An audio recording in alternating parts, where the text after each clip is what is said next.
मैं आदित्य पंडित रामोद बाल विद्या मंदिर का एक छात्र हूँ। आज मैं आप सभी के सामने समाज में एक उभरती हुई समस्या टूटता संयुक्त परिवार के बारे में अपने भावों को प्रकट करना चाहता हूँ। सर्वप्रथम, संयुक्त परिवार क्या होता है? संयुक्त परिवार जिसमें एक साथ एक ही घर में कई पीढ़ी को लोग निवास करते हैं, घर में उपस्थित सभी वस्तुओं पर, सभी लोगों पर सभी का समान अधिकार होता है, संयुक्त परिवार कहलाता है। संयुक्त परिवार पर कुछ लाइनें हैं कि मुस्कुराहट का कोई मोल नहीं होता, कुछ रिश्तों का कोई तोल नहीं होता, वैसे तो लोग मिल जाते हैं हजारों मोड़ पर परिवार की तरह कोई अनमोल नहीं होता।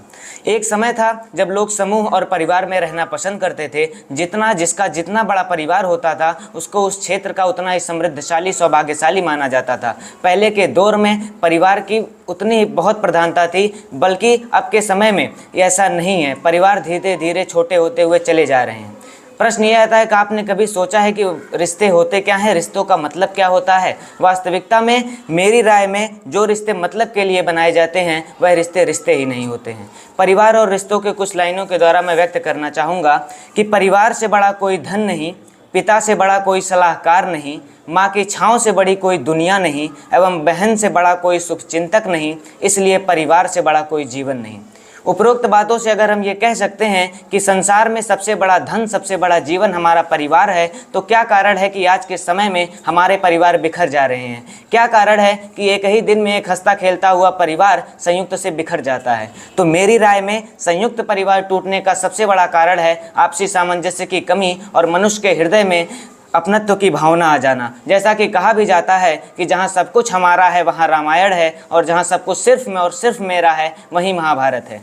मनुष्य की मनोवृत्ति अब धीरे धीरे ऐसी होती चली जा रही है कि वह सिर्फ अपने बारे में सोचने लगा है, और जिस दिन से मनुष्य के हृदय में ऐसी मनोभावना आ जाती है उस परिवार का पतन धीरे धीरे शुरू हो जाता है।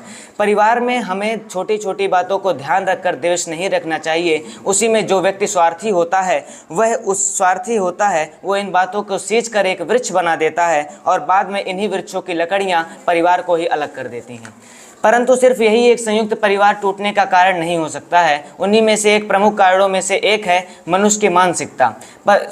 वर्तमान समय में मनुष्य की मानसिकता धीरे धीरे ऐसी होती चली जा रही है कि व्यक्ति जैसे ही सफल होता है वह अपने आप को अलग रखना चाहता है। उसी में से परिवार में जब ये मनोभावना आ जाए कि मैं सही और तुम गलत हो, तब भी परिवार को संयुक्त से बिखराव की समस्या उत्पन्न होने लगती है। उन्हीं के ऊपर कुछ लाइनें हैं कि कुछ कह गए, कुछ सह गए, कुछ कहते कहते रह गए, कुछ कह गए, कुछ सह गए, कुछ कहते कहते रह गए, मैं सही तुम गलत के खेल में ना जाने कितने रिश्ते ढह गए।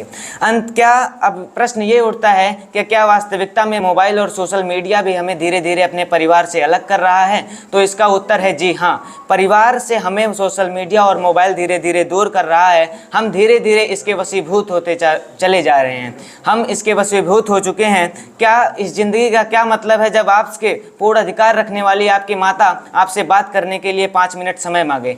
क्या कारण है, क्या मतलब है इस ज़िंदगी का जब आप पर पूर्ण अधिकार रखने वाला, आपकी सफलता के बारे में हर वक्त सोचने वाला पिता आपसे बात करने के लिए, कुछ कहने के लिए आपसे समय मांगे?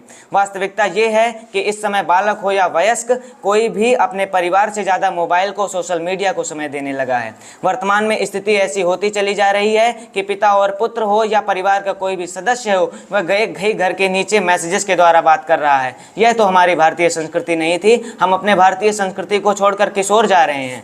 अंत में वर्तमान समय में धीरे धीरे ऐसा होता चला जा रहा है कि पहले के समय में जब परिवार एक साथ बैठकर भोजन करना पसंद करते थे, वहीं अब व्यक्ति पता नहीं अपने आप को किस उच्च पद को प्राप्त करते हैं सोचने लगा है कि अपने परिवार से बात करने के लिए वह 15 मिनट नहीं निकाल पाता है। इस प्रकार संयुक्त परिवार टूटने के कुछ महत्वपूर्ण कारण थे।